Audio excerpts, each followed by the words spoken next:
Vote পরবর্তী হিংসা এখনও অব্যাহত আরামবাগ মহকুমা জুড়ে। একদিকে তৃণমূলের অভিযোগ বিজেপির হামলার ফলে ঘরছাড়া তৃণমূল সমর্থকরা, অন্যদিকে বিজেপির অভিযোগ আরামবাগ, গোঘাট, খানাকুল, পুরসুরা জুড়ে লোকসভা নির্বাচনের বিজেপির পরাজয়ের কারণে আক্রান্ত হতে হচ্ছে বিজেপি কার্যকর্তাদের, ঘরছাড়া হতে হচ্ছে কর্মীদের। এর ফলে পরিবারে আর্থিক সমস্যার সম্মুখীন হতে হচ্ছে পরিবারগুলিকে। সেই সমস্ত পরিবারগুলিকে একটি জায়গায় ডেকে তাদের হাতে খাদ্য সামগ্রী তুলে দিলেন পুরসুরার বিজেপি বিধায়ক তথা আরামবাগ সাংগঠনিক জেলার বিজেপির সভাপতি বিমান ঘোষ।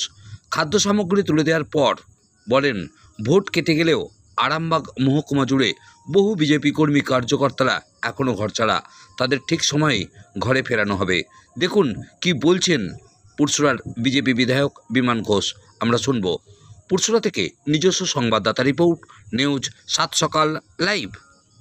সংঘর্ষের ঘটনা উঠেই আসছে খানাকুল, গোঘাট, বিভিন্ন এলাকাতে। কি বলবেন এই নিয়ে? দেখুন, আমাদের বাংলার কালচার হয়ে গেছে ভোটের পরে যে দলই পরাজিত হোক বা যে দল জয়ী হোক, একটা অত্যাচার চলে। এটা সিপিএম শুরু করে গেছে, তৃণমূল চালিয়ে যাচ্ছে এখন। তো আমাদেরও ভোট পরবর্তী অবস্থায় কিছু বাড়ি ছাড়া ছিল, এখন সেটা মিনিমাইজ করেছি অনেক। এখন জেলা জুড়ে খুব বেশি হলে হয়তো 20-25 জনের মতো বাড়ি ছাড়া আছে, তাদেরকেও বাড়িতে ঢোকানোর ব্যবস্থা হচ্ছে।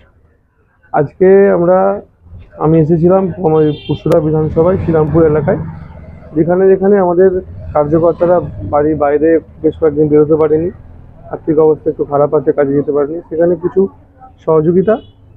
দ্বিতীয় বিষয় হচ্ছে টিম করে পুরো জেলা থেকে বিভিন্ন বিধানসভায় আমাদের কার্যকর্তারা যাচ্ছে, টিম অনুযায়ী বিভিন্ন বিধায়করাও যাচ্ছে কর্মীদের পাশে থাকার জন্য। এখন কর্মীদের পাশে থাকার টাইম আমরা সবসময় ছিলাম, আজকে থাকবো, এবং ভোটারদেরও আমরা আশ্বস্ত করছি। কারণ 7,06,000 ভোট আমরা পেয়েছি, তৃণমূল পেয়েছে 7,12,000। তো সেখানে মাত্র 6,000 ভোটে আমরা পিছিয়ে আছি, যেটা আগামী বিধানসভা নির্বাচনে অসুবিধা। এই হার কি মনে করেন যে আপনাদের বিজেপি কোনো নির্দল প্রার্থী হওয়ার কারণে কি এখানে কি আপনারা? না, অনেক কিছু বিষয় আছে এখানে। ওটা একটা পার্ট বলতে পারেন, যে ড্যামি ক্যান্ডিডেটে কিছু ভোট চলে গেছে। সেটা কিভাবে গেছে না গেছে, কাদের ভোট গেছে, সব তো সেই ধোঁয়াশা। কিন্তু মেন বিষয় হচ্ছে হরিপাল বিধানসভার লিড এতটাই বাড়া, এবং দ্বিতীয় বিষয় আছে আরামবাগ বিধানসভা যেখানে আমরা জিতেছিলাম, সেটা 500 ভোটে মাইনাস। এই দুটো জায়গাও আমাদের ফল্ট আছে। আগামী নির্বাচনের আগে নিজেরা শুরু করবো। গতকাল দেখা গেছে খানাকুল 1 নম্বর পঞ্চায়েত সমিতিতে 8 জন আপনার হচ্ছে 2 কর্মাধ্যক্ষের উপর রাগ করে, অভিমান করে এক প্রকার তারা হচ্ছে পদত্যাগ করেছে। আপনার হচ্ছে যারা স্থায়ী সমিতির যারা সদস্য, কি বলবেন?